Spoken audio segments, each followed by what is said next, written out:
सब बच्चों को प्रणाम और सुप्रभात। फिर से उपस्थित हूँ आपके बीच में लेकर वही विषय वस्तु, वही दीवाना दिल, मस्ताने आप और परवाना हमारा सब्जेक्ट जिसका नाम है लॉ।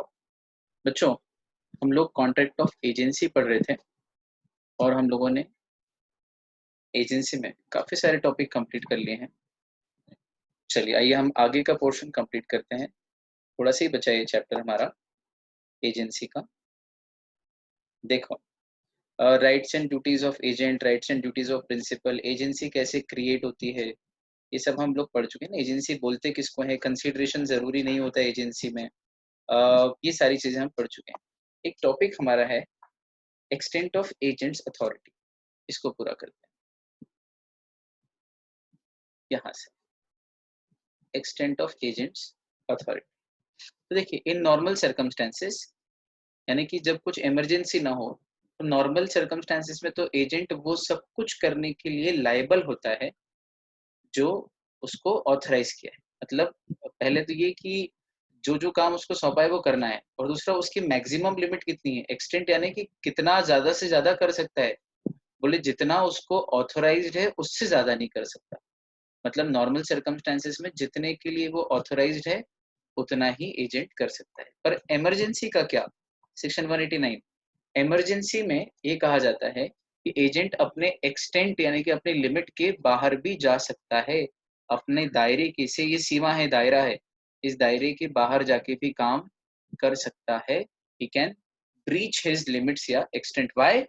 सिर्फ एक कारण से, एक आम आदमी, man of ordinary prudence, person of ordinary prudence, prudence यानी बुद्धि, एक आम औसत बुद्धि का व्यक्ति अगर अपने लिए करता कोई काम तो कैसे करता, पूरी ईमानदारी से और अच्छे से।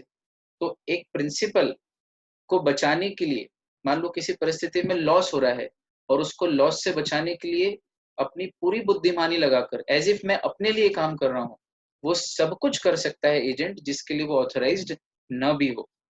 और अगर वो करता है तो भी प्रिंसिपल ही बाउंड होगा। ये हमने याद किया था वो वाले एग्जाम्पल से, एजेंसी बाय नेसेसिटी, जिसमें बच्चे को डॉक्टर से इलाज कराया था, या शिप के अंदर हमने जब दरार पड़ गई थी तो वो सब कुछ किया था शिप के कैप्टन ने जो उसको नहीं भी करना चाहिए था। क्यों?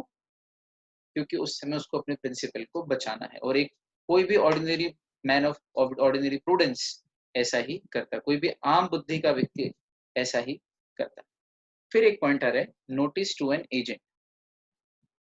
तो क्या एजेंट कोई, सेक्शन 229 बहुत इंपॉर्टेंट है। हाँ, क्या सेक्शन 229 में जो लिखा है कि एजेंट को नोटिस दे दिया इज इक्वल टू प्रिंसिपल को नोटिस दे दिया, तो जवाब आया हाँ। तो कॉन्ट्रैक्ट ऑफ एजेंसी बोलता है, इफ एनी इंफॉर्मेशन और notice is obtained by an agent, it is presumed that the notice is given to the principal. फिर प्रिंसिपल बाद में आके बोले कि यार तूने नोटिस नहीं दिया, तो वो बोलेगा यार मैंने तो तेरे एजेंट को दिया। तो बोले एजेंट को दिया, मेरे को थोड़ी दिया, मेरी कोई गलती। तो क्या बोलेगा लॉ? लॉ बोलता है नहीं, गलती तेरी ही है।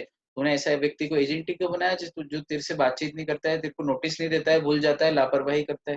क्या तेरे को पूछते रहना चाहिए समय समय पे कि भाई मेरे नाम का कोई नोटिस तो नहीं आया? आ रही बात समझ में?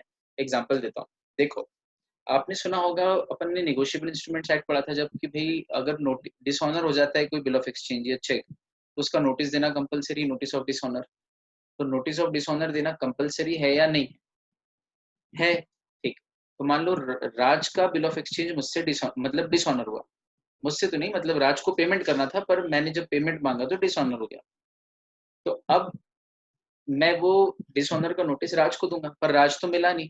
तो राज का जो एजेंट है, पूरी दुनिया को पता है कि ये एजेंट है, सिमरन।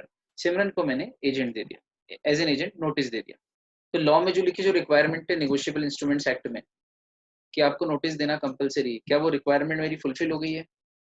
तो देखो, इंडियन कॉन्ट्रैक्ट एक्ट के सेक्शन 229 के हिसाब से नेगोशिएबल इंस्ट्रूमेंट में जो लिखा है उस एक्ट में कि नोटिस देना जरूरी है, वो रिक्वायरमेंट मेरी पूरी हो गई है। क्यों? क्योंकि लॉ बोलता है, नेगोशिएबल इंस्ट्रूमेंट्स एक्ट, कि नोटिस ऑफ डिसऑनर देना जरूरी है जिस व्यक्ति का बिल है उसको। तो हमने जिस व्यक्ति का बिल है उसको नहीं दी है, उसको एजेंट को दी है। तो क्या एजेंट को देना इज इक्वल टू उस व्यक्ति को देना है? तो इसको कनेक्ट करेंगे इंडियन कॉन्ट्रैक्ट एक्ट के सेक्शन 229 से, जो बोलता है कि notice obtained by agent is notice received by principal in the business of agency. अब एजेंट को नोटिस देने के बाद वो भूल गया प्रिंसिपल को देना, तो इसमें हमारी कोई गलती नहीं है, हमने तो लॉ की रिक्वायरमेंट पूरी कर दी, गलती तेरी है, तू जान। आया समझ? ये है, इसके ऊपर प्रैक्टिकल क्वेश्चन बन सकता है। ऐसा बढ़िया जो मैंने एग्जांपल दिया है, ये अगर रैंकर बच्चे को तैयारी करनी तो मेरे एग्जांपल को ध्यान रखो। आया समझ? पक्का ये क्वेश्चन बनेगा। नेगोशिएबल इंस्ट्रूमेंट्स एक्ट और कॉन्ट्रैक्ट एक्ट को जोड़, आपको लगेगा कि ये नेगोशिएबल का क्वेश्चन है, पर ये नेगोशिएबल का नहीं है। ये एक्चुअल में नोटिस ऑफ डिसऑनर की कंसेप्ट नेगोशिएबल से उठा के question section 229 of Indian contract है। ये बुद्धिमान लोग बनाते हैं इस तरह के क्वेश्चन। ठीक, ICAI बुद्धिमान है, आपका टीचर बुद्धिमान है, आपका और मेरा स्टूडेंट बुद्धिमान है, अपन सब बुद्धिमानों की जमात है। क्यों नहीं भाई, we are all intelligent people, तो अपन पकड़ के चलेंगे इन सब चीजों। ठीक है, चलो ये हो गया एक्सटेंट ऑफ एजेंट्स अथॉरिटी। फिर हमने duties of agent, duties of principal, rights of agent, right of principal, और इनके बीच का क्रॉस कनेक्शन भी देखा था कि एजेंट की ड्यूटी प्रिंसिपल के राइट्स हैं और प्रिंसिपल की ड्यूटीज एजेंट के राइट्स हैं। तो कोई एक भी पढ़ लो तो दोनों आ जाएगी अपने आप, पर अपन ने सब पढ़ भी चुके हैं। अगली हेडिंग है टर्मिनेशन ऑफ एजेंट्स अथॉरिटी। ये भी हमने पढ़ी थी। एजेंट की जो अथॉरिटी है, यानी कि एजेंसी, बेसिकली एजेंट को जो राइट दे रखे मेरे बिहाफ पे काम करने के अधिकार, वो कब खत्म हो जाएंगे, यानी कि एजेंसी कब खत्म हो जाएगी, है ना। एजेंट की एजेंसी कब खत्म हो जाएगी, अथॉरिटी कब खत्म हो जाएगी। तो कहा कि एजेंट की अथॉरिटी, एजेंट की एजेंसी तब खत्म हो जाएगी, वापस आओ, पहला जब प्रिंसिपल रिवोक कर दे, ये भी पढ़ा था। जब एजेंट खुद रिनंसिएशन यानी रिनाउंस कर दे, यानी कि इस्तीफा दे दे, यानी कि नौकरी से निकाल दे प्रिंसिपल, या इस्तीफा दे दे खुद, कौन, एजेंट, या बिजनेस पूर्ण हो जाए एजेंसी का, या फिर दोनों में से कोई भी एक पार्टी की डेथ या इंसैनिटी, दोनों में से कोई एक मर जाए या पागल हो जाए, या प्रिंसिपल इंसॉल्वेंट हो जाए। ठीक, ये तो हम पढ़ चुके हैं। अब जो पढ़ना है वो ये है certain other principles dealing with termination. तो ये जो एजेंसी खत्म हो रही है, देखो उन्होंने वर्ड यूज किया है टर्मिनेशन। टर्मिनेशन यानी समापन, खत्म होना। और खत्म कितने तरीकों से हो सकती है, 1 2 3 4 5, इन पांचों के बीच में और है, इन पांचों में से किसी भी तरीके से एजेंसी खत्म हो सकती है। ठीक, तो यहाँ पर टर्मिनेशन यानी निकालना नहीं, टर्मिनेशन यानी खात्मा, समापन। कब एजेंट और प्रिंसिपल एक दूसरे से पूरी तरह से डिस्कनेक्ट हो जाएंगे, न तो मैं एजेंट न मैं तेरा प्रिंसिपल, ये परिस्थिति कब आएगी। तो बोले ये 5 तरीकों में से किसी भी एक तरीके से ये परिस्थिति आ सकती है कि अब ये एजेंट प्रिंसिपल नहीं रहे। तो फिर अब इसका एक एक्सप्लेनेशन आ रहा है नीचे, certain other principles dealing with termination. पहला, authority can be revoked at any time before the authority has been exercised. Agent की अथॉरिटी, ये वाला पॉइंट है रिवोकेशन वाला, एजेंट की अथॉरिटी मतलब इस पॉइंट से रिलेट कर रहा है, ये पॉइंट, ये वाला पॉइंट इस पॉइंट से रिलेट कर रहा है, रिवोकेशन। तो प्रिंसिपल क्या एजेंट की अथॉरिटी को कैंसिल कर सकता है कि आज से तो मेरा एजेंट नहीं है, हाँ, लेकिन तब तक ही जब तक कि एजेंट ने अथॉरिटी का एक्सरसाइज ना किया। अगर एजेंट आपने अथॉरिटी दी है, जा रामलाल की दुकान से 5,000 का माल ले आओ, और वो ले आया है, तो अब आप रिवोक नहीं कर सकते हो। अब आपको वो 5,000 का माल भी लेना पड़ेगा और रामलाल को 5,000 देना भी पड़ेंगे। अथॉरिटी जो दी थी वो उसने एक्सरसाइज कर ली, तो अब आप रिवोक नहीं कर सकते। रिवोक कब तक कर सकते हो, कभी भी वो एक्सरसाइज करे उसके पहले, at any time before the authority has been exercised. देखो पैसिव वॉइस में लॉ की लैंग्वेज चलती है बहुत बार, at any time before the authority has been exercised by the agent. चूंकि पैसिव वॉइस में सब्जेक्ट इतना इंपॉर्टेंट नहीं होता है, उसको पीछे कर देते हैं बाय द एजेंट, और फिर नहीं भी मेंशन करो तो चलता है ना। प्रेजेंट परफेक्ट का पैसिव है। फिर दूसरा, no revocation after partial exercise of the authority so far as regards such acts and obligations that arise from acts already done in the agency। Again same है, थोड़ा सा उसको और विस्तार देते हुए कह रहे हैं कि अगर मान लो 4 काम दिए थे, 4 में से 2 काम कर लिए, तो उसने अपनी अथॉरिटी, जो 4 काम की अथॉरिटी थी उसमें से पार्शियली एक्सरसाइज कर ली, पार्शियली बाकी। तो बोलते हैं कि पार्शियली भी हम रिवोक नहीं कर सकते, एटलीस्ट पार्शियल में उतना पोर्शन जितना वो एक्सरसाइज कर चुका है उसको तो हम रिवोक नहीं कर सकते। हाँ, जितना बाकी है उसको रिवोक कर सकते। जैसे मैंने कहा था, रामलाल, श्यामलाल, घनश्याम दास और राधेश्याम, चारों की दुकान से इतने इतने रुपए का माल उधार लाओ, और अभी 4 में से 2 दुकान से वो उधार ले चुका है, तीसरी दुकान पे जा रहा है, तो मैं फोन लगा के रिवोक कर सकता हूँ। ये पार्शियल रिवोकेशन तो पॉसिबल है, लेकिन पार्शियल रिवोकेशन उस वाले पार्ट का पॉसिबल नहीं है ना। तो ये उसी पार्शियल रिवोकेशन की बात कर रहे हैं जो पार्ट ऑलरेडी एक्सरसाइज, क्योंकि आगे लिखा है ना, so far as it regards to such act and obligation as arise from acts already done in the agency. ये पार्शियल रिवोकेशन कौन सा वाला अलाउड नहीं है, which is already done in the agency. पूरा पढ़ना पड़ेगा, कॉमा के पहले और कॉमा के बाद, सेक्शन 204, तो क्लैरिटी आ गई। चलो और क्या रूल्स हैं, फिर है अगर एक्सप्रेस अग्रीमेंट है एजेंसी का फॉर अ फिक्स टर्म कि 2 साल तक के एजेंट है या 1 साल की एजेंसी है, तो फिर निकाल नहीं सकते आप एजेंट को, और ना ही एजेंट इस्तीफा दे सकता है। और अगर दोनों में से कोई भी ऐसा करता है, एक्सपायरी डेट आ रही है, एजेंसी 1 साल की या 2 साल की, और 6 महीने बाद अगर इस्तीफा दे रहा है, तो एजेंट कॉम्पेंसेट करेगा प्रिंसिपल को फॉर ब्रीच ऑफ कॉन्ट्रैक्ट, और प्रिंसिपल निकाल रहा है एजेंट को, तो प्रिंसिपल कॉम्पेंसेट करेगा एजेंट को। हाँ, लेकिन अगर बेईमान निकला है या मारपीट कर रहा है तो जेन्युइन ग्राउंड है, ठीक। लेकिन बिना किसी कारण के, फिक्स टर्म है 1 साल या 2 साल का, और कोई कारण भी नहीं छोड़ के जाने का, जेन्युइन कारण जिसको आप कोर्ट में रख सको, फिर भी अगर छोड़ के जाते हो तो आप कॉम्पेंसेट करोगे प्रिंसिपल को, या प्रिंसिपल बिना कारण से आपको निकाल रहा है तो वो कॉम्पेंसेट करेगा एजेंट, ठीक। नहीं तो आप बोलोगे सर वो तो मारपीट करा लेकिन निकाल नहीं सकते उसको 1 साल तक, क्योंकि 1 साल का फिक्स टर्म एजेंसी है, ऐसा नहीं। बिना कारण के हो तो ये रूल है, कारण हो तो कोई बात ही नहीं। और मजेदार बात, निकालना भी हो और आप कॉम्पेंसेट करने के लिए भी रेडी हो, तो भी आपको रीजनेबल नोटिस देना पड़ेगा। और रीजनेबल नोटिस मतलब एटलीस्ट 1 महीने पहले, ये लिखा हुआ नहीं मिलेगा। रीजनेबल जनरली मार्केट में प्रैक्टिस है 1 महीने के नोटिस। चाहे एजेंट को रिनाउंस करना हो तो भी 1 महीने पहले एजेंट देगा, प्रिंसिपल को नोटिस देगा, या प्रिंसिपल को रिवोक करना हो एजेंट की अथॉरिटी, तो प्रिंसिपल 1 महीने पहले रिवोकेशन का नोटिस देगा, किसको, एजेंट, ठीक है। ये हमारा ये वाला पॉइंट हुआ, reasonable notice must be given वाला, ये भी हो गया। फिर रिवोकेशन या रिनंसिएशन, अगर प्रिंसिपल करता है तो रिवोकेशन, एजेंट करता है तो रिनंसिएशन, ये दोनों ही या दोनों भी एक्सप्रेस भी हो सकते हैं और इम्प्लाइड भी। एक्सप्रेस मतलब वर्ड्स ओरल या रिटर्न, बोल के या कहकर या लिख कर कि कल से मैं नहीं आऊंगा, रिनंसिएशन, कल से तू मत आना as an agent, revocation. Express. Implied, agent गया प्रिंसिपल की दुकान पे, प्रिंसिपल कोई काम वाम नहीं बता रहा है, उससे बात करने के लिए तैयार नहीं है, दूसरे नौकर से बोलता है कि किसी को अंदर मत घुसने देना, कोई भी व्यक्ति आए तो उसने बाहर निकाल दिया, बोले सर मैं आपका एजेंट एजेंट, और वो कोई जवाब नहीं दे रहा है। क्या प्रिंसिपल की कंडक्ट से इम्प्लाइडली पता चल गया कि उसने एजेंसी रिवोक कर दी? हाँ, तो दिस रिवोकेशन इज इम्प्लाइड। उसी तरह एजेंट आना बंद कर दे और फोन नहीं उठाए बहुत दिन तक, समझ जाओ उसने नौकरी छोड़ दी, ये उसका रिनंसिएशन है, इम्प्लाइड। तो रिनंसिएशन भी इम्प्लाइड हो सकता है और रिवोकेशन भी इम्प्लाइड हो सकता है। एक एक्सप्रेस करो या इम्प्लाइड करो, नोटिस जरूर दे देना, नहीं तो फिर वो कॉम्पेंसेशन देना पड़ेगा। चलो ये वाला पॉइंट भी हुआ। अच्छा एक बात, मैंने अपने मन में सोच लिया है कि आज मैं अपने एजेंट को निकाल दूंगा, रिवोक कर दूंगा, ठीक।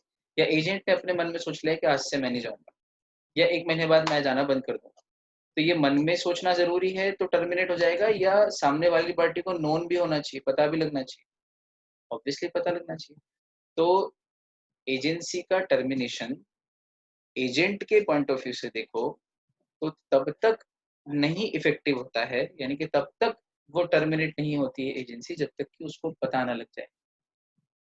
एग्जांपल देता हूँ, मैंने एक एजेंट बनाया रामलाल और उसको भेजा एबीसी लिमिटेड की दुकान पर या ऑफिस में कुछ माल उधार लाने, और इधर पीक्यूआर फर्म से मुझे कॉल आया कि वो रामलाल आपका एजेंट है। मैंने उनसे कह दिया कि आज से रामलाल मेरा एजेंट नहीं है, और मैंने मन में सोचा ही था 5 मिनट पहले कि रामलाल को निकाल रहा हूँ नौकरी से, और पहला फोन पीक्यूआर वालों का आया तो मैंने कह दिया आज से रामलाल मेरा एजेंट नहीं है, इसी समय से मेरा एजेंट नहीं है, ठीक है ना, मजेदार बात। अब रामलाल को नहीं बोली मैंने ये बात फोन लगा के, रामलाल को बेचारे को ऑलरेडी भेज रखा था पहले से एबीसी लिमिटेड के ऑफिस में कि माल उधार ला कुछ, वो उधर माल लेके उधार लेके आया, गाड़ी में बैठा, और फिर मैंने उसको फोन लगाया कि रामलाल आज से तो मेरा एजेंट नहीं। तो अब उस माल का पैसा बेचारा वो पर्सनली देगा क्या? तू मेरा एजेंट नहीं तो जो तू करे वो तू भर, नहीं। ये टर्मिनेशन तब तक इफेक्टिव नहीं होता जब तक कि एजेंट को पता नहीं चलता है। इसका मतलब पता लगने के पहले पहले तक एजेंट एज एन एजेंट जो भी कुछ करता है उसके लिए प्रिंसिपल लाइबल है समझ, ऐसा। तो termination of agency does not as regard the agent take effect before it becomes known to him या unless it becomes known to.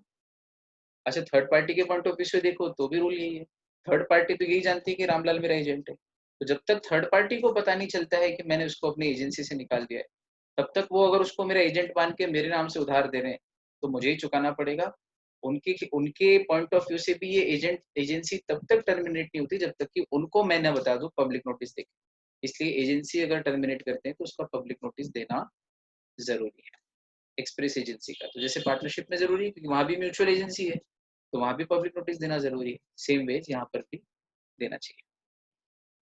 ठीक है, फिर आखिरी पॉइंट ये भी हुआ हमारा थर्ड पार्टी और एजेंट दोनों, एजेंट और थर्ड पार्टी दोनों का एंगल। फिर एजेंट की ड्यूटी है कि जब उसको पता लग जाए कि उसका प्रिंसिपल अनसाउंड माइंड का हो गया है या डाइंग डाइंग है ना, मर गया है, प्रिंसिपल मर गया है या अनसाउंड माइंड का हो गया है और इस कारण से एजेंसी टर्मिनेट हो गई, जैसे ही ये बात पता चलती है एजेंट को, द एजेंट इज बाउंड, यहाँ पे ए आएगा, the agent is bound to take, उसकी ड्यूटी है कि वो ले, क्या ले, स्टेप्स। कैसे स्टेप्स? Reasonable steps. काहे के लिए? ताकि वो अपने प्रिंसिपल, कैसा प्रिंसिपल, जो अब मर चुका है, लेट प्रिंसिपल, तो अपने लेट प्रिंसिपल के रिप्रेजेंटेटिव को, क्योंकि वो तो मर गया है तो चुकाएगा कौन? प्रिंसिपल का रिप्रेजेंटेटिव। तो एजेंट की ड्यूटी है कि वो he is bound to take all the reasonable steps to protect and preserve the interest of the representative of his late principal, ताकि ऐसा कुछ काम ना करे जिससे वो प्रिंसिपल के बिहाफ पे, जिससे बाद में उसके रिप्रेजेंटेटिव के ऊपर अननेसेसरी बर्डन आए या कुछ रॉन्गफुल ट्रांजेक्शन करके बेचारे को लायबल बना दे। यानी कि एजेंट की ड्यूटी है कि जैसे ही पता चले प्रिंसिपल मर गया है, तुरंत प्रिंसिपल के बिहाफ पे ट्रांजेक्शन करना जिससे कि वो लायबल हो सकता है, ऐसे ट्रांजेक्शन करना बंद कर दे। क्यों? क्योंकि इससे उसको, उसकी स्टेट को और उसके रिप्रेजेंटेटिव को नुकसान हो सकता है। अब वो नहीं रहा, जब मेन व्यक्ति ही नहीं है तो तू भी किसी का एजेंट नहीं रहा, तो तेरी ड्यूटी है कि अपने लेट प्रिंसिपल के रिप्रेजेंटेटिव को फंसाए ना, बल्कि उसके इंटरेस्ट को प्रोटेक्ट और प्रिजर्व करे। लैंग्वेज पकड़ में आई? Bound to take on behalf of the representative of his late principal all reasonable steps for protection and preservation of his interest. चलो, बहुत बढ़िया। अब है इररिवोकेबल एजेंसी, ये बड़ी मजेदार है। इररिवोकेबल एजेंसी, इररिवोकेबल का अर्थ क्या है? जिसको रिवोक नहीं कर सकते, इररिवोकेबल एजेंसी। तो ऐसी कौन सी एजेंसी जिसको रिवोक नहीं कर सकते? तो उन्होंने कहा कि 3 तरह की एजेंसीज है जिनको रिवोक नहीं कर सकते। पहली, मतलब एक बार एजेंसी बन गई तो ये पूरा काम होके ही खत्म होगी, बीच में प्रिंसिपल रिवोक नहीं कर सकता कि आज से तो मेरा एजेंट नहीं है, चाहे तो भी नहीं कर सकता। इररिवोकेबल। पहली, when the agency is coupled with interest, और इसमें कुछ रूल भी है। कपल्ड विद, कपल्ड का अर्थ होता है जुड़ी हुई, कपल यानी जोड़ा, कपल्ड यानी जुड़ी हुई। जब एजेंसी में इंटरेस्ट जुड़ा हो, इंटरेस्ट मतलब ब्याज नहीं, इंटरेस्ट यानी रुचि, मैं बहुत इंटरेस्ट लेता हूँ क्रिकेट में, नहीं, तो फिर इंटरेस्ट यानी बेनिफिट। जब एजेंसी में बेनिफिट जुड़ा हो, किसका? भाई एजेंसी में प्रिंसिपल का तो बेनिफिट होता ही है कि मैं नहीं कर पा रहा हूँ तो मेरी बिहाफ पे कोई मेरा काम कर रहा है, तो उसके बेनिफिट की बात नहीं कर रहे। जब एजेंसी में एजेंट का भी बेनिफिट कपल्ड यानी जुड़ा हुआ, तो when where the agency is coupled with interest, section 202 means वो एजेंसी जिसमें प्रिंसिपल के साथ साथ एजेंट का भी इंटरेस्ट जुड़ा हो। तो सर एजेंट का इंटरेस्ट तो होता ही है ना, उसको सैलरी मिलती, बोले नहीं, सैलरी या रेम्यूनरेशन वाले इंटरेस्ट की बात नहीं कर रहे हैं, some special kind of interest.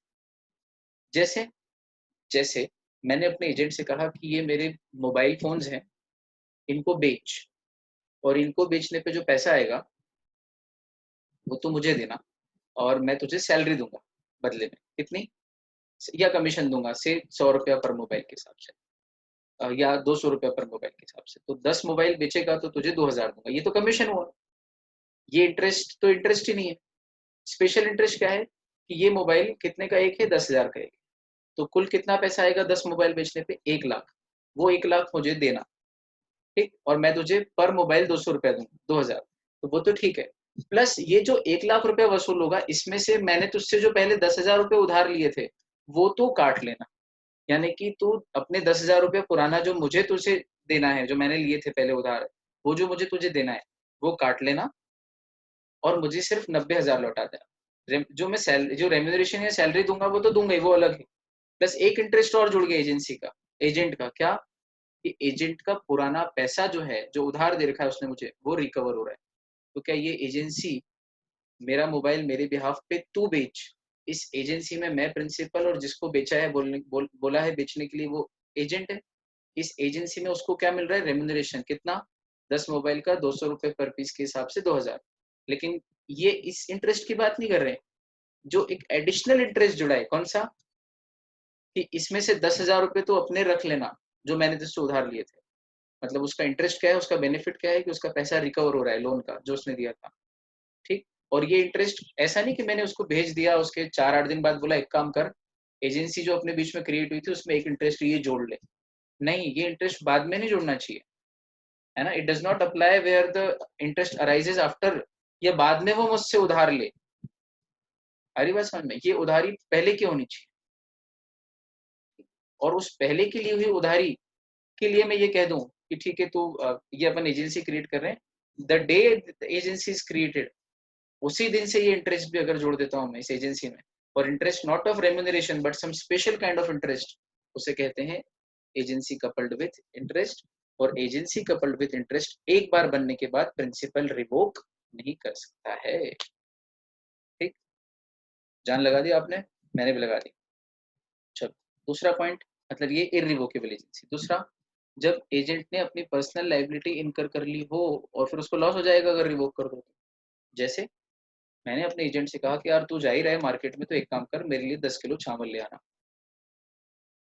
Phone पे बोला कि तू मार्केट में ही है तो लेते हुए आना। बोले सर आज सब दुकानें बंद है, ये एक ही दुकान खुली है मेरे एरिया में। तो मैंने कहा ठीक है, उससे लिया 10 किलो चावल, आज मेहमान आएंगे तो कुछ चावल ज्यादा लगेंगे, बहुत 200-300 लोग आ रहे हैं, घर की छत है बड़ी और गार्डन भी है, अपन घर पे ही रख रहे हैं पूरा खाना लोगों का। धीरे धीरे करके आएंगे, at any given point of time 70-80-90 लोग रहेंगे, सुबह से शाम तक में 200 लोग आराम से निपट जाएंगे घर घर में। तो बोले ठीक है सर, मैं 10 किलो 20 किलो चावल जितने बोल रहे हो वो ले आता हूँ। तो एजेंट को मैंने काम सौंपा। अब एजेंट दुकान पे गया तो उसने कहा कि भैया मैं तो उनको नहीं जानता, मैं तो आपको जानता हूँ। बोले ठीक है, मेरे नाम से दे दो उधार, मैं चुका दूंगा। तो क्या एजेंट ने पर्सनल लाइबिलिटी इनकर कर ली है? हाँ। और मैंने एजेंट को अथॉरिटी दे रखी है कि मेरे बिहाफ पे चावल खरीद ले? हाँ। एजेंसी क्रिएट हो गई है और एजेंट ने मेरा काम करने के लिए पर्सनल लाइबिलिटी इनकर कर ली, क्योंकि कल को मैं तो चुकाऊंगा ही ना, क्योंकि चावल मेरे आ रहे हैं, मैं एजेंट को पैसा दे दूंगा चावल का, एजेंट जाके चुका देगा। तो उसने, दुकानदार मेरे नाम से उधार नहीं दे रहा था, बोले मैं उनको जानता ही नहीं हूँ, तू मेरी कॉलोनी में रहता है, मैं तो तेरे नाम से अपने बुक में लिख लेता हूँ कि मेरे से ये व्यक्ति ले गया। तो एजेंट ने कहा ठीक है मेरे नाम से ले, ठीक। और बोले मैं बेची हुई चीज वापस नहीं लेता, बोले हाँ कोई बात नहीं। और जैसे ही उसने वो 10 किलो चावल का बोरा अपनी एक्टिवा पे, बाइक पे, जो भी उसके पास गाड़ी, उसमें रखा आगे और आने लगा घर, थोड़ी दूर ही आया था, मैंने फोन लगाया कि एक काम कर, रहने दे यार, चावल का कुछ नहीं बना रहे अपन, कुछ दूसरी डिश बनाएंगे मेहमानों के लिए, चावल का कुछ भी नहीं बना रहे। बोले सर अब तो कुछ नहीं हो सकता। मैंने कहा मैं अपनी एजेंसी रिवोक करता हूँ, मैंने तेरे को कोई अथॉरिटी नहीं दी चावल लाने की, वो जो अथॉरिटी दी थी मैं वो वापस लेता हूँ, कैंसिल करता हूँ। तो लॉ बोलता है कि सर अब ये कैंसिल नहीं हो सकती, अब तो ये ट्रांजेक्शन में एजेंट ने पर्सनल लाइबिलिटी इनकर कर ली है, अब तो आपको चावल लेने ही पड़ेंगे, चावल का पैसा देना ही पड़ेगा, नहीं तो जेल का खाना खाना ही पड़ेगा, जेल का पानी पीना ही पड़ेगा, अब तो जेल में आना ही पड़ेगा, मौसम भाई मौसम। यानी कि ये एजेंसी माननी ही पड़ेगी, ये वापस को रिवोक नहीं कर सकती, ठीक। अदरवाइज एजेंट को आप छोड़ दोगे, you will leave the agent to bear the liability and the losses, तो गलत बात है ना। और ऐसा हो नहीं सकता, principal can not revoke the agency जिससे कि बेचारे एजेंट को लाइबिलिटी बियर करना पड़े और लॉसेस बियर करना पड़े, ये नहीं हो सकता, है ना, ये लाइन लिखिए। इसलिए इररिवोकेबल एजेंसी। और तीसरा, where the agent has partly exercise the, जब एजेंट ने अपनी अथॉरिटी पार्टली एक्सरसाइज कर ली। पार्टली में भी वही रूल है कि आधा काम कर चुका है और आधा नहीं किया है, तो जितना काम कर चुका है उतने काम की तो आप कर ही नहीं सकते एजेंसी रिवोक। जैसे मैंने उसको 4 काम बोले थे, 4 में से 2 काम उसने कर लिए हैं, तो अब वही 2 काम की तो मैं रिवोक कर ही नहीं सकता, वो 2 काम का तो मुझे ही चुकाना है, बचे भी 2 काम के लिए मेरी वो, ये तो हमने ऊपर भी पढ़ा था, ठीक। इन 3 केसेस में एजेंसी बिकम्स इररिवोकेबल एजेंसी। चलो फिर है सब एजेंट। सब एजेंट किसे कहते हैं और सब एजेंट करके कोई कंसेप्ट, वैलिड कंसेप्ट है भी या नहीं इंडियन कॉन्ट्रैक्ट एक्ट, ये देखने वाली बात है। चलो नेक्स्ट हेडिंग सब एजेंट की है।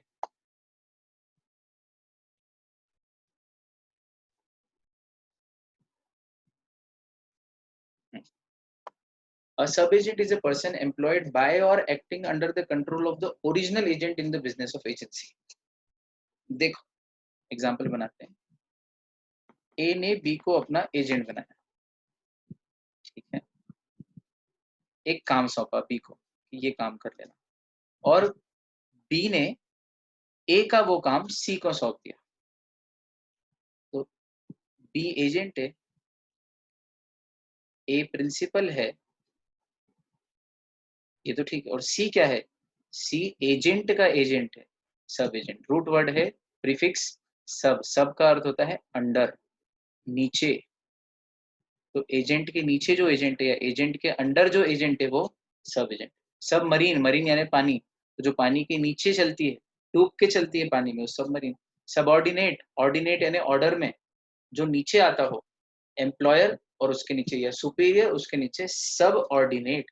सेक्शन के नीचे या सेक्शन के अंदर जो सेक्शन हो वो सब सेक्शन है ना। सब रूट हमारा प्रीफिक्स, सब मरीन, सब सेक्शन, सबऑर्डिनेट, उसी तरह से सब एजेंट। सब पार्टनर, पार्टनर के अंदर जो एक पार्टनर हो जो पर्सनली पार्टनर के साथ शेयर करता हो प्रॉफिट्स को, सब पार्टनर। सेम वे सब एजेंट। तो सब agent is a person employed by and acting under the control of original agent. मतलब सब एजेंट इज एम्प्लॉयड बाय, इसको एम्प्लॉयमेंट कौन देता है, ओरिजिनल एजेंट। और किसके अंडर में काम करता है, किसके कंट्रोल के अंडर में, ओरिजिनल एजेंट। तो ओरिजिनल एजेंट के कंट्रोल के अंडर प्लस उसके द्वारा जो अपॉइंट किया जाता है, एम्प्लॉय किया जाता है, उसे कहते हैं सब एजेंट। मैच कर गई डेफिनेशन से एग्जांपल। हम इसको ये कह सकते हैं कि sub agent is the agent of the original agent. मतलब हम यूँ कहें कि ए और बी में कौन सी रिलेशनशिप है, प्रिंसिपल और एजेंट। और बी और सी में कौन सी रिलेशनशिप है, प्रिंसिपल और एजेंट की, है ना। और ए और सी में, सॉरी ये सी है, ए और सी में कौन सी रिलेशन है, ए प्रिंसिपल है और सी ए का सब एजेंट। मतलब आप तो ये सोचो, ये बापूजी हैं, ये जेठालाल है और ये टप्पू है। तो बापूजी और जेठालाल में कौन सी रिलेशनशिप है, फादर सन। जेठालाल और टप्पू में कौन सी रिलेशनशिप है, फादर सन। तो जेठालाल क्या है, दोनों है, सन भी है और फादर भी है। उसी तरह से बी, बी क्या है, एजेंट भी है और प्रिंसिपल भी है। आया समझ लॉजिक। और ये फादर है, ये सिर्फ प्रिंसिपल है, ठीक। ये सन है, एजेंट, लेकिन ये ए का क्या है, सब एजेंट यानी कि ग्रैंड सन। आया समझ। ये बापूजी जेठालाल और टप्पू से रिलेट करके पढ़ सको तो ठीक है। अपने लॉजिक्स रहते हैं चीजों को हमेशा याद रखने के। तो कह सकते हैं कि sub agent is an agent of original agent. The relation of sub agent to the original agent is between themselves that of agent and principal. इसका मतलब सब एजेंट के किए गए कार्यों के लिए कौन लायबल होता है, एजेंट। और एजेंट के किए गए कार्यों के लिए प्रिंसिपल, है ना। अब मजेदार बात, लॉ बोलता है एक फ्रेज, यहाँ आना सबसे पहले ना, नीचे आना। As a general rule an agent can not delegate his authority to sub agent. इसका एक लैटिन फ्रेज है, वो मैं बता देता हूँ आपको क्या है। डेलीगेटस, ये लिखना एग्जाम में मजा आ जाएगा। डेलीगेटस नॉन पोटेस्ट डेलीगेयर। इसका मीनिंग होता है अ डेलीगेटी कैन नॉट फर्दर डेलीगेट, यानी जिसको काम डेलीगेट किया है, सौंपा है, वो फर्दर किसी और को सौंप नहीं सकता मुझसे बिना पूछे जिसने ओरिजिनली डेलीगेट किया था। मतलब प्रिंसिपल ने काम सौंपा है एजेंट को कि मेरे बिहाफ पे तू कर, तो डेलीगेटी कौन है, agent. Agent can not further delegate, यानी एजेंट फर्दर किसी और को सब एजेंट नहीं बना सकता, ये जनरल रूल है। बनाएगा तो उस व्यक्ति को क्या बोलेंगे, सब एजेंट। और सब एजेंट को अपॉइंट करना लीगली वैलिड है या नहीं, तो लॉ बोलता है जनरली सब एजेंट को अपॉइंट करना अलाउड नहीं है। आप प्रिंसिपल से पूछ के करो, ठीक। या उस तरह के बिजनेस में, उस तरह के ट्रेड में ऐसा चलता हो, कस्टम हो कि हाँ करते ही है ऐसा, या फिर नेचर ऑफ वर्क ऐसा हो कि कोई मर गया हो एजेंट के घर में और प्रिंसिपल का काम बहुत जरूरी हो करवाना, तो उसने किसी और से बोल के करवाया कि मेरी जगह तू कर ले, मतलब मैं तुझे फर्दर डेलीगेट करता हूँ तू कर ले। तो दो एक्सेप्शन है। अब वापिस ऊपर आओ, तो जनरल रूल क्या है? As a general rule agent delegate नहीं कर सकता। डेलीगेटस नॉन पोटेंस डेलीगेट, भारत में सब एजेंट का अपॉइंटमेंट वैलिड नहीं माना जाता, किसी भी देश में नहीं माना जाता, लैटिन फ्रेज है। लेकिन इसके एक्सेप्शन है, क्या? सेक्शन 190 के 190 में पहला कि custom of trade to that effect, यानी कि वहां के रीति रिवाज ही ऐसे हैं उस बिजनेस के। जैसे एक एग्जांपल देता हूँ, इवेंट मैनेजमेंट का ट्रेड, इवेंट मैनेजमेंट का बिजनेस, इसमें काम एक को डेलीगेट किया जाता है लेकिन वो फर्दर डेलीगेट कर सकता है। आपने काम दिया इवेंट मैनेजर को, इवेंट मैनेजर ने फर्दर डेलीगेट कर दिया खाने का काम केटरर को, डेकोरेशन का काम फूल वाले को, म्यूजिक का काम बैंड वाले को, है ना, घोड़ी का काम घोड़ी वाले को। तो इस तरह के बिजनेस में सब एजेंसी चलती है। आपने एक को एजेंट बनाया, उसने अपने नीचे सब एजेंट बना लिए, लेकिन ये एक्सेप्शन है। ठीक, पहला, nature of work is such that सब एजेंट इज नेसेसरी। एक्स ने रामलाल को कोई काम सौंपा और रामलाल को कहीं बहुत अर्जेंट काम से जाना पड़ गया, जिंदगी मौत का सवाल आ गया, तो रामलाल ने एक्स को फोन लगाया, एक्स ने फोन नहीं उठाया। रामलाल एक्स से कहना चाहता था सर मैं नहीं कर पा रहा हूँ, तो उसकी जगह किसी और को भेज दूं क्या, पूछना चाह रहा था पर नहीं पूछ पाया। और नेसेसरी ये है कि अगर मैं फिर जान दो कि वाह ठीक है नहीं होगा मेरे प्रिंसिपल का काम, रामलाल सोच ले कि एक्स का काम नहीं होगा तो नहीं होगा, तो नुकसान हो जाएगा लाखों का। तो रामलाल ने एक्स को फोन लगाया, फोन नहीं लगा, तो एक्स को ही बचाने के लिए, अपने प्रिंसिपल को बचाने के लिए, और खुद फंसा हुआ है किसी बहुत जरूरी काम में, उसने किसी वाई को काम सौंप दिया कि ये मेरे मालिक एक्स का काम है, ये तू कर दे। तो उस केस में अगर वो प्रूव कर सके कि सब नेसेसरी था और मैंने जेन्युइनली किया है, तो फिर वो सब एजेंट का अपॉइंटमेंट वैलिड होगा। और जब सब एजेंट का अपॉइंटमेंट वैलिड होता है, तो सब एजेंट और प्रिंसिपल के बीच में रिलेशनशिप नॉर्मल एजेंट प्रिंसिपल के बराबर होती है। एज इफ सब एजेंट के किए गए कार्यों के लिए प्रिंसिपल लायबल होता है, मेन प्रिंसिपल लायबल हो जाता है अगर सब एजेंसी वैलिड हो तो रूल क्या बना सबसे पहला कि जनरली सब agency is not allowed and not valid in India. सब एजेंट अगर कुछ गलत करे तो फिर एजेंट ही लायबल होगा उसके लिए, और उसको नहीं करना था ये काम तो क्यों करा सब एजेंट को अपॉइंट, और फिर कुछ गड़बड़ होती तो एजेंट लायबल है उसका, प्रिंसिपल लायबल नहीं होगा। लेकिन अगर प्रिंसिपल से पूछ के बनाए सब एजेंट, तो फिर सब एजेंट के काम के लिए प्रिंसिपल लायबल होगा। या सेक्शन 190 में जो एक्सेप्शन दिए हैं दो, वो दो एक्सेप्शन लग रहे हों और उनके कारण सब एजेंट अपॉइंट किया गया हो, तो फिर सब एजेंट के किए गए कार्यों के लिए भी प्रिंसिपल लायबल होगा। अदरवाइज जनरल रूल तो वही है जो हमने पढ़ा, डेलीगेटस नॉन पोटेस्ट डेलीगेट। अब एग्जाम में क्वेश्चन आता है, write a short note on डेलीगेटस नॉन पोटेस्ट डेलीगेट, या कमेंट डेलीगेटस नॉन पोटेस्ट डेलीगेट पे कमेंट करो। तो आपको ये पूरा लिखना है कि सब एजेंसी का पॉइंट है, सब एजेंट कहते किसको हैं, क्या रिलेशनशिप है, जनरल रूल क्या है, एक्सेप्शन क्या है, और किन किन केसेस में सब एजेंट का अपॉइंटमेंट वैलिड हो तो प्रिंसिपल लायबल होता है, तो वो एक्सेप्शन के साथ। और जनरल रूल ये है कि उसका अपॉइंटमेंट वैलिड जनरली तो नहीं होता है, और फिर भी अगर अपॉइंट करो तो फिर लायबल प्रिंसिपल नहीं होता बल्कि एजेंट लायबल होता है सब एजेंट के कार्यों के। ये पूरा व्यवस्थित जो मैंने आपको समझाया है ऐसा आपको एग्जाम में लिखकर आना है। ठीक, आप अपनी कॉपी में लिखें और उसके बाद मुझसे चेक कराएं। ठीक, व्हाट्सएप पे भेज सकते हो आप लोग आंसर लिख के, डाउट हो तो मुझे फोन लगा सकते हो या मुझे व्हाट्सएप कर सकते हो, बिल्कुल तैयार है ना, हमेशा पूछने में नहीं झिझकना है। तो देखो नीचे क्या लिखा है, where the sub agent is properly appointed. Properly appointed appointed मतलब या तो एक्सेप्शन है इसलिए या पूछ के अपॉइंट किया।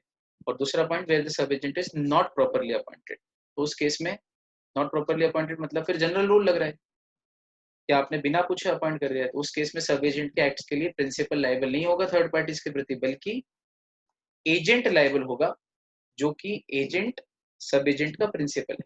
क्योंकि रूल तो वही लग रहा है, प्रिंसिपल लायबल है एजेंट के लिए, तो सब एजेंट किसका एजेंट है, प्रिंसिपल का नहीं, सब एजेंट एजेंट का एजेंट है। तो सब एजेंट और एजेंट में कौन प्रिंसिपल है, एजेंट प्रिंसिपल है, सब एजेंट एजेंट है। कंफ्यूजन हुआ ना, प्रिंसिपल एजेंट सब एजेंट, सब एजेंट और एजेंट और सब एजेंट में क्या रिश्ता है, ये एजेंट है इस प्रिंसिपल का, ये सब एजेंट है इसका, तो बताओ अब ये सब एजेंट है इसका प्रिंसिपल का, तो इन दोनों में क्या रिश्ता है, ये दोनों आपस में प्रिंसिपल एजेंट है। तो ये कुछ करेगा सब एजेंट, तो लायबल कौन होगा, इसका प्रिंसिपल यानी कि ओरिजिनल एजेंट। लेकिन अगर प्रॉपरली अपॉइंटेड होगा तो करेगा तो ये लेकिन भरेगा ये लॉजिक। ये हाथों के इशारों से समझ में आया आपको बच्चों? चलो, अब लास्ट टर्म है सब्स्टिट्यूटेड एजेंट। एक छोटी सी टर्म और है, रूल्स रिगार्डिंग वैलिड रेटिफिकेशन। और ये आपको मेरी तरफ से होमवर्क है छोटा सा। एजेंसी बाय रेटिफिकेशन हम लोगों ने पढ़ी थी, इस पे एग्जाम में क्वेश्चन आया हुआ है। ठीक, तो एक वैलिड रेटिफिकेशन के क्या रूल्स हैं? तो रेटिफिकेशन जिस डेट पे एक्ट हुई थी उस डेट से रिलेट करना चाहिए। पार्शियल रेटिफिकेशन अलाउड नहीं है। अगर रेटिफिकेशन करने वाले प्रिंसिपल का नॉलेज डिफेक्टिव है, उसको पता ही नहीं कि फैक्ट्स क्या है, उसको झूठ बोल के रेटिफिकेशन लिया जा रहा है, तो वो वैलिड नहीं होगा। ठीक, रेटिफिकेशन फुल अमाउंट का होगा, पार्ट अमाउंट का नहीं होगा। ठीक, तो ऐसे कुछ रूल्स है रेटिफिकेशन के, ये आपको खुद से पढ़ने हैं और डाउट मुझसे पूछना है। प्योर होमवर्क है और इस क्वेश्चन का आंसर भी लिख के भेजना है आपको मुझे, हर एक बच्चे को। What is agency bye ratification and right at least 5 rules regarding a valid ratification. ये होमवर्क है आप लोगों को। चलो, अगला पॉइंट है सब्स्टिट्यूटेड एजेंट। सब एजेंट और सब्स्टिट्यूटेड एजेंट में क्या अंतर है, तो देखना हम इशारों में समझेंगे इसको भी। ये है प्रिंसिपल, ये इसका एजेंट, और एजेंट ने अपॉइंट किया है एक और एजेंट। ये हुआ प्रिंसिपल, प्रिंसिपल एजेंट, सब एजेंट। ये 3 लेयर में जो बना वो सब एजेंसी। अब सब्स्टिट्यूटेड एजेंट किसको बोलते हैं? ये प्रिंसिपल, ये एजेंट। एजेंट काम नहीं कर पा रहा है, उसको बीच में जाना पड़ा, तो वो किसी और को सौंप नहीं रहा है कि मैं भी हूँ बीच में लेकिन अभी मैं नहीं हूँ, अभी तू मेरी जगह कर ले, अभी तू कर ले ये काम। ऐसा नहीं कर रहा है, वो जा रहा है और अपनी जगह किसी और को छोड़ के जा रहा है। मतलब तीसरी लेयर क्रिएट नहीं हो रही है, वो पूरी तरह से हट रहा है और अपनी जगह दूसरे व्यक्ति को रख के जा रहा है, यानी सब्स्टिट्यूट कर रहा है। टी और कॉफी सब्स्टिट्यूट गुड्स। एक के बदले में एक खिलाड़ी मैदान के बाहर गया तो दूसरा सब्स्टिट्यूट आया फील्डिंग करने, तो सब्स्टिट्यूट मतलब उसके नीचे नहीं, उसी की जगह पर, उसे कहते हैं सब्स्टिट्यूटेड एजेंट। और कौन चूज करता है सब्स्टिट्यूटेड एजेंट? Original agent. कब? जब उसने कॉन्ट्रैक्ट तो किया हो लेकिन बीच में किसी कारण से उसको एजेंसी छोड़ के जानी पड़े, तो ओरिजिनल एजेंट की ड्यूटी है कि वो अपनी जगह पर दूसरे व्यक्ति को सब्स्टिट्यूट करके जाए, और उतने ही कॉम्पिटेंट, उतने ही अच्छा और उतना ही कॉम्पिटेंट जितना कि वो है, बल्कि उससे ज्यादा भी अच्छा हो तो चलेगा। It is his duty. ठीक, लेकिन अगर प्रिंसिपल बोले कि चल तू मत कर, मैं खुद ही ढूंढ लूंगा, तो बात अलग है। Otherwise it is the duty of the agent कि वो अगर छोड़ के जाए तो अपनी जगह किसी और व्यक्ति का नाम देकर जाए। ठीक, if an agent has an express or implied authority to name another person to act for the principal in the business of agency, and he has named another person accordingly, in such circumstances a named person is not a sub agent, he is the agent of the principal। तो फिर ये जो नया व्यक्ति आएगा ये सब agent नहीं होगा, ये एजेंट ही होगा प्रिंसिपल का, है ना, जितना काम उसको सौंपा है उसके लिए। In selecting such an agent for his principal, the agent is bound to exercise the same amount of diligence as a man of ordinary prudence would exercise in his own case। तो जब substituted agent choose करेगा, original agent खुद जा रहा है तो अपनी जगह दूसरा छोड़ेगा, तो जो दूसरा व्यक्ति चूज करेगा, सिलेक्ट करेगा, तो वो उतनी ही बुद्धिमानी से और उतनी ही ईमानदारी और परिश्रम से चूज करेगा एज इफ वो अपने खुद के लिए एजेंट चूज कर रहा है। ठीक, और अगर ऐसा करने में वो गड़बड़ करता है और गलत व्यक्ति को चूज करता है, तो फिर उस गलती का खामियाजा उस ओरिजिनल एजेंट को भुगतना पड़ेगा जिसने अपनी जगह सब्स्टिट्यूट। जैसे बेवफा मूवी में सुष्मिता सेन मर जाती है, अनिल कपूर की वाइफ, तो उसकी जगह करीना कपूर सब्स्टिट्यूट। हम आपके अकाउंट में सब्स्टिट्यूट करने की कोशिश की गई थी कि जब रेणुका शहाणे मर जाती है, मोनिश बहल की वाइफ, वो वाला गाना आता है, लो चली मैं अपने देवर की बारात लेके, और उसके बाद सीढ़ियों से गिर जाती है रेणुका शहाणे, फिर माधुरी दीक्षित को उसकी जगह सब्स्टिट्यूट करने की बात चलती है। That is called substitution. एक गया उसकी जगह दूसरे को ले आओ, दैट्स सब्स्टिट्यूशन। ये कंसेप्ट बिल्डिंग के। ठीक, बाकी इसको एजेंसी में तो अपन समझ चुके हैं। कंसेप्ट बिल्डिंग मतलब लॉजिक्स बढ़ाने की।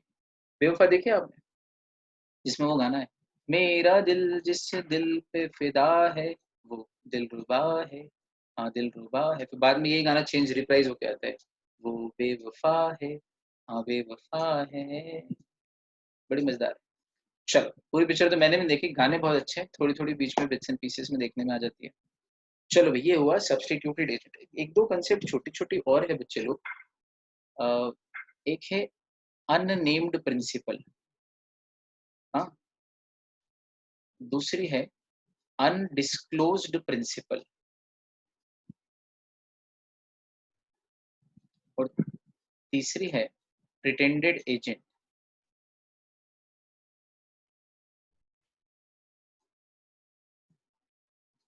प्रिटेंडेड एजेंट सेक्शन 235 है।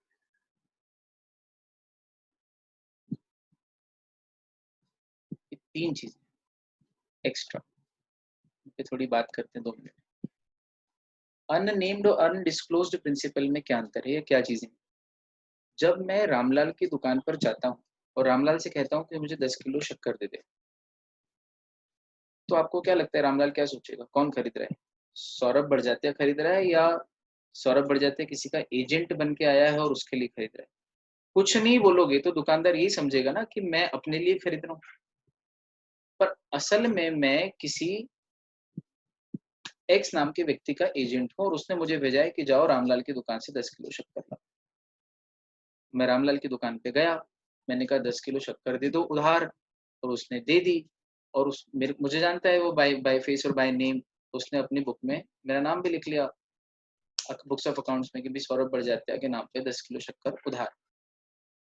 अब बताओ कि क्या ये ट्रांजेक्शन मैंने किया है? हाँ मैंने किया है, पर मेरे लिए किया है? नहीं, on the behalf of my principal mister X किया है। तो अब शक्कर ले जाके कहाँ दी? मिस्टर एक्स के घर पे। खाई किसने? मिस्टर एक्स ने। तो पैसा किसको चुकाना चाहिए? मिस्टर एक्स को। पर क्या रामलाल को ये पता है कि ये मिस्टर एक्स क्या गया है? नहीं, उसके लिए तो क्या है, उसके लिए तो मैं ही हूँ जो भी कुछ हूँ। तो फिर इस केस में is there a principal? Yes there is a principal. पर क्या वो प्रिंसिपल है, इस बात की जानकारी थर्ड पार्टी को है? नहीं। इसका मतलब प्रिंसिपल है तो, लेकिन वो थर्ड पार्टी के सामने डिस्क्लोज नहीं हुआ है, मतलब अनडिस्क्लोज्ड प्रिंसिपल। आया समझ किसको कहते हैं? When the third party does not know that there is a principal, है ना। अनडिस्क्लोज्ड, क्लोज यानी बंद, डिस्क्लोज यानी ओपन, और अन लगा दो यानी कि फिर से क्लोज यानी कि क्लोज्ड प्रिंसिपल। 3 प्रीफिक्स है ना, अनडिस 2 प्रीफिक्स है और क्लोज 1 वर्ड है, 3 वर्ड्स है। कितना मजेदार वर्ड है, अनडिस्क्लोज्ड प्रिंसिपल, यानी कि वो प्रिंसिपल जो प्रिंसिपल है लेकिन उसके बारे में किसी को जानकारी नहीं है कि पीछे वो है, उसके लिए हो रहा है सब कुछ। और इस केस में फिर लायबल कौन होता है? तो इसमें 3 चीज बनती है। पहला, अगर उसको पता लग जाए कि ये तो रामलाल के यहाँ गया है पूरा सामान, मिस्टर एक्स के यहाँ गया है पूरा सामान, तो वो मिस्टर एक्स से भी वसूल कर सकता है केस करके, और मुझसे भी वसूल कर सकता है। मिस्टर एक्स से ये बोल के वसूल कर सकता है कि तुमने शक्कर ली, तुम चुकाओ, या मुझसे ये कह के वसूल कर सकता है कि भाई मैं नहीं जानता, मैंने तो आपको दिया और आपने मुझे बताया ही नहीं, डिस्क्लोज ही नहीं किया कि आपके प्रिंसिपल के लिए कर रहे हो, इसलिए मैं तो आपसे ही लूंगा। एज इफ मैं ही कॉन्ट्रैक्टिंग पार्टी हूँ, ऐसा बोल के वो मुझसे ही वसूल कर सकता है फोर्सफुली, और मैं ये कह भी नहीं सकता कि मैं नहीं चुकाऊंगा। ठीक, वो मुझे सू कर सकता है और वो जीत भी जाएगा। हाँ देखो, सबूत वबूत सब अपन कांस्टेंट मान के चल रहे हैं कि सबूत सब मिल जाएंगे, विटनेस एविडेंसेस मिल जाएंगे। ठीक। एक तीसरी चीज ये है कि अगर ये ट्रांजेक्शन हो ही रहा था, चल ही रहा था, और इस ट्रांजेक्शन के बीच में अगर मालूम पड़ जाए उसको प्रिंसिपल कोई है, वो कॉन्टैक्ट तो कर चुका है मुझसे कि हाँ 10 किलो शक्कर दूंगा, और तोल चुका है, 2-2 किलो के 5 पैकेट बना रहा है, तो 2-2 किलो के 3 पैकेट बना चुका है, चौथा पैकेट बनाते बनाते एकदम से मेरे मुंह से निकल गया कि ये तो मैं मिस्टर एक्स के लिए ले जा रहा हूँ। तो जब कॉन्ट्रैक्ट किया था हमने कि हाँ वो शक्कर दोगे, बोले हाँ दूंगा, उधार दोगे, हाँ दूंगा, कॉन्ट्रैक्ट तो बन गया। परफॉर्म करते करते अगर उसको पता लग जाए तो वो मना भी कर सकता है, अच्छा मिस्टर एक्स के लिए ले जा रहे हो, उनको तो बिल्कुल नहीं दूंगा, उन्होंने पिछली बार बहुत गलत किया था मेरे साथ, वो हमारे दूर के रिलेटिव लगते हैं, और वो मिस्टर एक्स तो बहुत ही गलत आदमी, उन्होंने हमारी बहुत बेइज्जती की थी, मुझे पता होता है कि आप उनके एजेंट हो तो मैं आपके साथ कॉन्ट्रैक्ट करता ही नहीं। तो क्या थर्ड पार्टी को ये अधिकार है कि अनडिस्क्लोज्ड प्रिंसिपल जब डिस्क्लोज हो जाए तो वो कॉन्ट्रैक्ट को तोड़ सकता है? हाँ, अगर परफॉर्म नहीं हुआ हो तो तोड़ सकता है। ठीक, और कोई पाप नहीं लगेगा, कोई केस नहीं होगा तोड़ने में, पहला। दूसरा, अगर परफॉर्म हो गया हो तो पैसा किससे मांगेगा? बोले प्रिंसिपल से मांग सकता है जो डिस्क्लोज हो गया है बाद में, कि ठीक है तू दे, या फिर वो एजेंट से भी मांग सकता है और प्रिंसिपल को बोल सकता है कि तेरे इंटरफेरेंस से कोई फर्क नहीं पड़ता है, तू अपने आप को डिस्क्लोज करे तो भी मुझे कोई फर्क नहीं पड़ता है, मैंने तो जब उधार दिया था तो ये मान के दिया था एज इफ मैं इसको दे रहा हूँ, तो मैं तो उससे लूंगा, मेरे को नहीं लड़ना किसी और से फालतू। ये सारे राइट है किसके? उस थर्ड पार्टी के जिसके सामने प्रिंसिपल की आइडेंटिटी डिस्क्लोज ही नहीं की गई थी, इसे कहते हैं अनडिस्क्लोज्ड प्रिंसिपल। अननेम्ड प्रिंसिपल करके कुछ नहीं होता है, लेकिन ये मैंने बनाई है जानबूझ के क्योंकि कहीं कहीं इस पे बात होती भी है। अननेम्ड प्रिंसिपल उसे कहते हैं जहां पर थर्ड पार्टी को आप ये तो बताओ कि ये मैं किसी प्रिंसिपल के लिए कर रहा हूँ, मैं एजेंट हूँ, ये मेरे लिए नहीं कर रहा हूँ, किसी प्रिंसिपल के लिए कर रहा हूँ, पर ये ना बताओ कि वो प्रिंसिपल कौन है। तो प्रिंसिपल है ये तो पता है, लेकिन कौन है उसका नाम नहीं पता है, उसे कहेंगे अननेम्ड प्रिंसिपल। और अगर वो पूछता है नाम और फिर भी मैं नहीं बताता हूँ, तो इसके कॉन्सिक्वेंसेस वैसे ही होंगे जो अनडिस्क्लोज प्रिंसिपल। फिर गलती मेरी है कि मैंने नाम क्यों नहीं बताया।